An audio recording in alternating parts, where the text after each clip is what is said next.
আমি আমার বান্দাদের উপর যে কিতাব নাজিল করেছি তার সত্যতার ব্যাপারে যদি তোমাদের কোনো সন্দেহ থাকে তাহলে যাও, তার মতো করে একটি সূরা তোমরাও রচনা করে নিয়ে এসো। এক আল্লাহ ছাড়া তোমাদের আর যেসব বন্ধুবান্ধব রয়েছে তাদেরও প্রয়োজনে সহযোগিতার জন্য ডাকো, যদি তোমরা তোমাদের দাবিতে সত্যবাদী হও।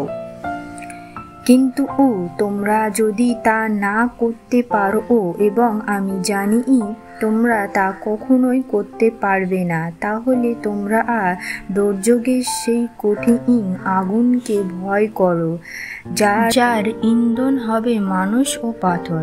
আল্লাহ তাআলাকে যারা অস্বীকার করে তাদের জন্যে এটা প্রস্তুত করে রাখা হয়েছে।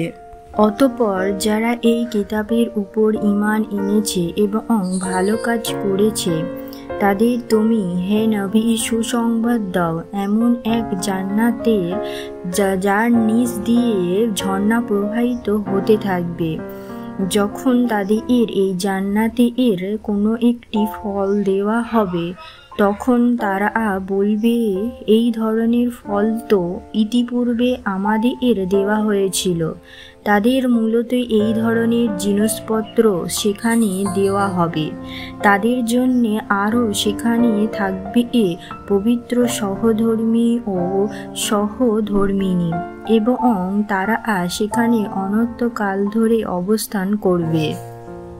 আর যারা আগে সত্য অস্বীকার করেছে তারা একে না মানার অজুহাত দিতে গিয়ে বলে, আল্লাহ তাআলা এই উদাহরণ দ্বারা কি বোঝাতে চান?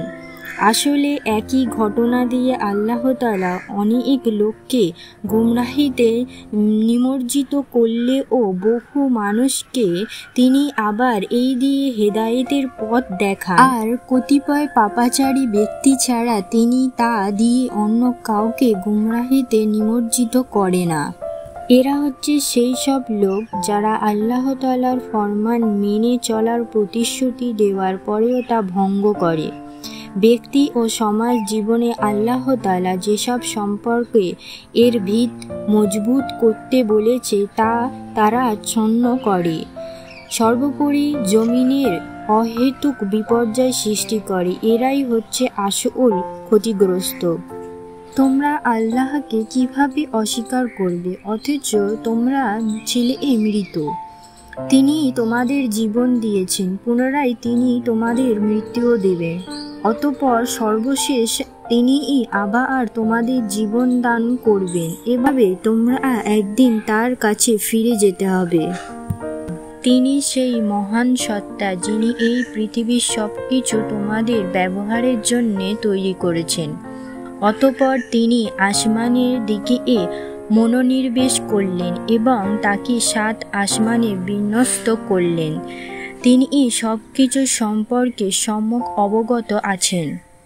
হে নবী, স্মরণ করো যখন তোমার মালিক তার ফেরেশতাদের সম্বোধন করে বললেন, আমি পৃথিবীতে আমার খলিফা বানাতে চাই।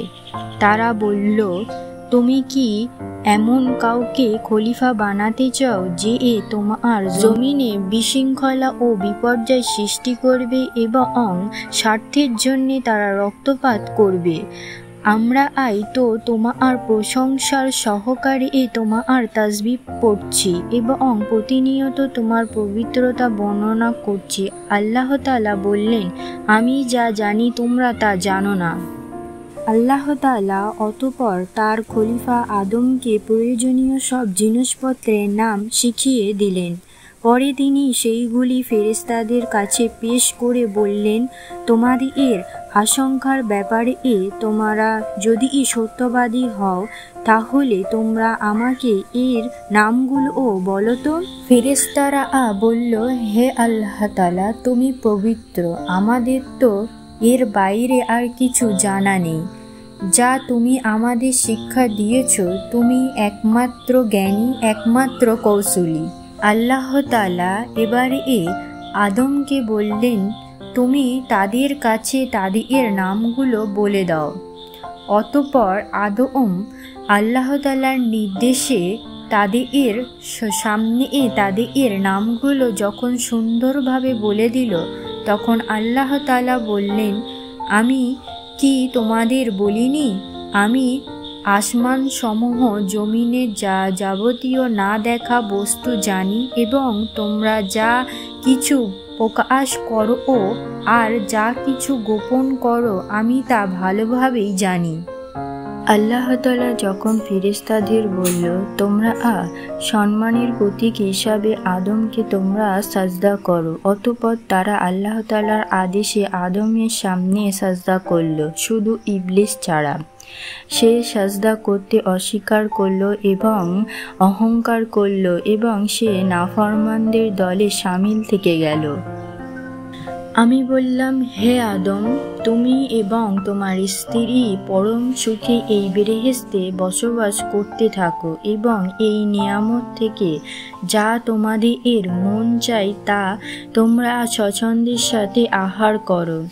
তোমরা এই গাছটির পাশেও যেও না, তা না হলে তোমাদের দুইজনাই সীমা লঙ্ঘনকারীদের মধ্যে শামিল হয়ে যাবে।